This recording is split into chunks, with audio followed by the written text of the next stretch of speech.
ज्येष्ठा महीने में कभी मौका लगे अपने जीवन में और तुम्हें लगे कि मेरे जीवन में दुख समाप्त ही नहीं हो रहा, मेरे दुख जा ही नहीं रहा, तो 5 बेलपत्र, एक बेलपत्र जिसकी डंडी का भाग जल जहां से बहकर बाहर निकल रहा है, अशोक सुंदरी का स्थान देखा है ना सब लोगों ने, बस उसी स्थान पर पहली बेलपत्र। दूसरी बेलपत्र पार्वती जी के स्थान पर अर्थात जो जलाधारी है वहां पर। तीसरी बेलपत्र शंकर भगवान के शिवलिंग के सम्मुख में जहां आप बैठे हो वहां बैठकर डंडी का भाग विपरीत दिशा में रखकर, तीसरा बेलपत्र। चौथा बेलपत्र भगवान शंकर का जल जहां से नीचे गिर रहा है उस ओर सीधी बेलपत्र नीचे की ओर। और 5वीं बेलपत्र शंकर भगवान के अशोक सुंदरी के स्थान को छुआकर नंदी के पास रखकर, जो घड़े में जल है अर्थात मट्टी के पात्र में जो तुम जल लेकर गई हो उस पात्र के जल से शंकर का अभिषेक कर देना, शिव को वो जल समर्पित कर देना। जिंदगी में कैसा भी दुख हो वो कटता ही है, वो दुख रह नहीं सकता, ये निश्चित था। ज्येष्ठा महीने में 5 चीजों का स्मरण करिएगा। दूध लक्ष्मी की वृद्धि कराता है, दही परिवार को एकत्रित करता है, शहद रोग बीमारी को दूर भगा देता है, घी घृत वंश की वृद्धि कर देता है, कोई घात मनुष्य के लिए आ रही है उसको रोक देता है, शक्कर मिष्ठान परिवार में अगर कहीं कोई क्लेश चल रहा है, कोई बहुत ज़्यादा क्लेश चल रहा है, शक्कर उसको रोक देती है। शिव को समर्पित होने वाली एक एक वस्तु, शंकर को समर्पित होने वाला एक एक पदार्थ, शिव को समर्पित होने वाली एक एक चीज भगवान स्वतः स्वीकार कर कर जीवन का एक आनंद सुख दे देता है, अपने आप में एक सुख प्रदान करता है। ज्येष्ठा महीने में को अगर लोटा भरकर शिव को समर्पित करा जाता है तो घर में तेज लक्ष्मी प्राप्त होती है। क्या मिलती है? तेज लक्ष्मी। 7 स्थान पर शमी पत्र का वर्णन किया गया। 7 ये शिवलिंग, ये जलाधारी, ये जल बहता है वो स्थान, बीच में अशोक सुंदरी का स्थान, गणेश जी कार्तिकेय जी का स्थान, माँ जगत जननी का हस्तकमल, शिवलिंग, ऊपर जलाधारी में जया, विषहरा, श्यामली बारी, दौतली। 7 स्थान बताए। पहला स्थान अशोक सुंदरी का स्थान, द्वितीय स्थान भगवान श्री गणेश जी महाराज का स्थान, जहाँ गणेश जी का स्थान है सीधे भाग में उस। तृतीय स्थान माँ पार्वती जी का हस्तकमल।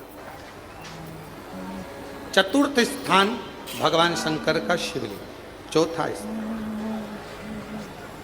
5वां स्थान नंदी का उठा हुआ चरण, जो नंदी का पांव उठा हुआ रहता है एक आगे वाला, 5वां स्थान। और 2 शमी पत्र भगवान शंकर के सम्मुख में से अपनी कामना कर कर 3 बार पंचाक्षर मंत्र का या श्री शिवाय नमस्तुभ्यम का स्मरण कर कर वो शमी पत्र भगवान शंकर के शिवलिंग पर फिर समर्पित कर दिया।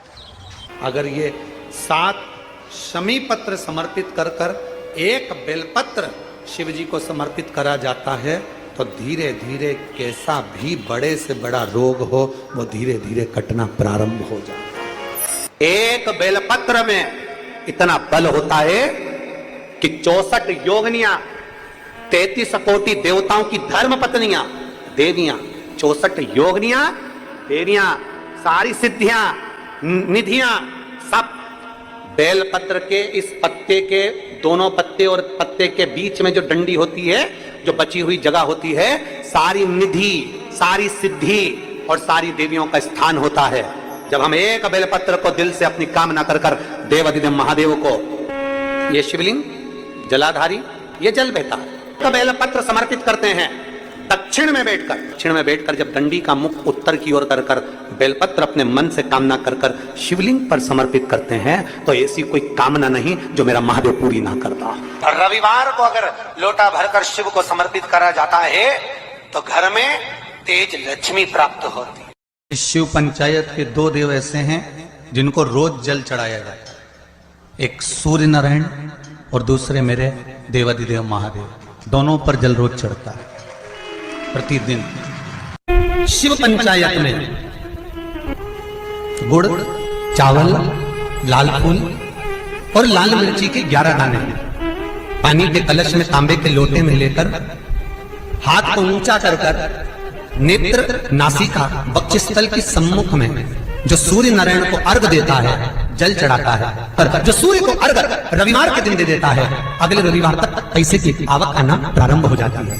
जो जैसे सूर्य को अर्घ देने के लिए जब नारी अगर पुरुष वर्ग सूर्य को अर्घ दे और उसका काम अटक रहा हो तो लक्ष्मी लेने के लिए आपको बताया था कि मिर्ची के दाने उसमें डालना है, पर अगर कोई काम अटक रहा उसके लिए कंकु डालकर सूर्य को अर्घ देना चाहिए। बच्चा पढ़ाई के लिए जा रहा हो, परीक्षा में पास होना है, सीए की पढ़ाई बैठ रहा हो या इंजीनियर की पढ़ाई कर रहा हो या कोई सेमेस्टर निकालना हो, नहीं निकल रहा, तो 21 दाने पीले चंदन के करके उसको पानी के कलश में डालकर सूर्य को अर्घ दिलाकर बच्चे को परीक्षा देने भेज दो। जिंदगी में फेल नहीं हो सकता, पास होकर ही आएगा, अच्छे नंबर से होकर। 1 लोटा पानी भरो, 7 पत्ती नीम की डालना।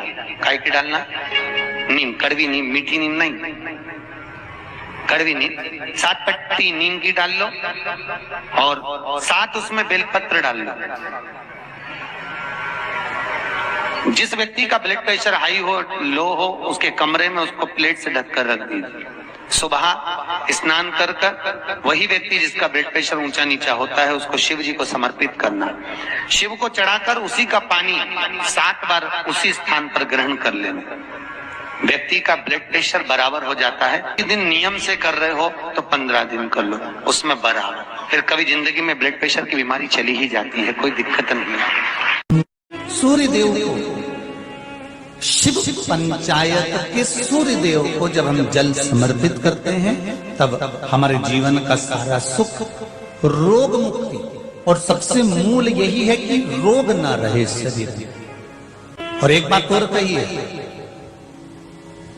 अगर कोई बड़ी बीमारी है, कोई बात आपको शंकर भगवान से कहना है तो रविवार के दिन जब सूर्य को अर्घ देंगे तो वही कलश रख देंगे अर्घ दिया हुआ, फिर उसको आपको धोना नहीं है। दूसरे दिन सोमवार का दिन पड़ेगा, फिर जल भर लो उसी कलश में, सूर्य नारायण को अर्घ देकर वही कलश से वापिस जल भरकर शंकर जी के मंदिर में ले जाकर जल को चढ़ाना प्रारंभ कर दीजिए। आपको स्वयं बड़ी रोग, बड़ी बीमारी में भी आराम लगना प्रारंभ हो जाएगा। आप कहो, पत्रिका खोलते हैं पंडित जी और कह देते हैं कि काल सर्प दोष है, पत्रिका खोलते हैं और कह देते हैं पितृ दोष है।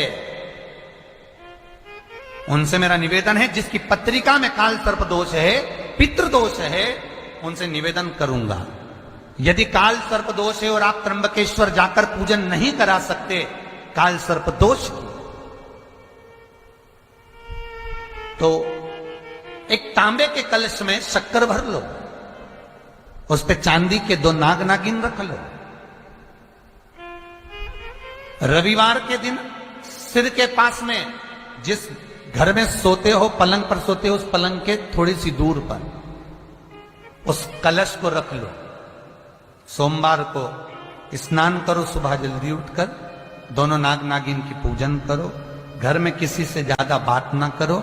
स्नान कर कर पूजन कर कर थोड़ा सा कटोरी में कच्चा दूध लेकर उस नाग नागिन पर चढ़ाकर पूजन कर कर सफेद फूल 2 चढ़ाकर उस कलश को ले जाओ और शंकर जी के शिवलिंग पर ऐसे अर्पण कर दो। कलश वापिस ले आओ, नाग नागिन शक्कर सब चढ़ा, वापिस घर पर आओ।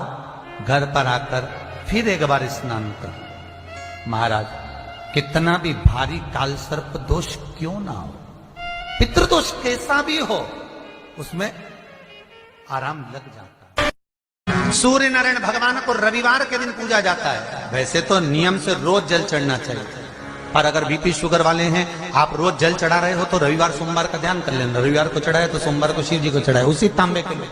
जिसको कैंसर जैसी बीमारी हो, लीवर किडनी की बीमारी हो, डायलिसिस चल रहा हो या बीपी ज्यादा ऊंचा नीचा हो रहा हो, तो रविवार के दिन जब सूर्य नारायण भगवान को अर्घ दो, रविवार के दिन जब सूर्य नारायण भगवान को अर्घ दो और रविवार के दिन जब सूर्य नारायण भगवान को अर्घ दोगे तो उसी तांबे के लोटे को धोना मत, रख देना, और उसी तांबे के लोटे को रविवार को सूर्य को अर्घ देकर वही तांबे के लोटे में फिर पानी भर लेना, और सोमवार के दिन उसी तांबे के लोटे से शंकर जी को जाकर जल चढ़ा देना, और उस पानी को लाकर थोड़ा सा आचमन कर लेना। बीपी और शुगर लेवल में आना प्रारंभ हो जाएगा। 2-4 हफ्ते कर देखो,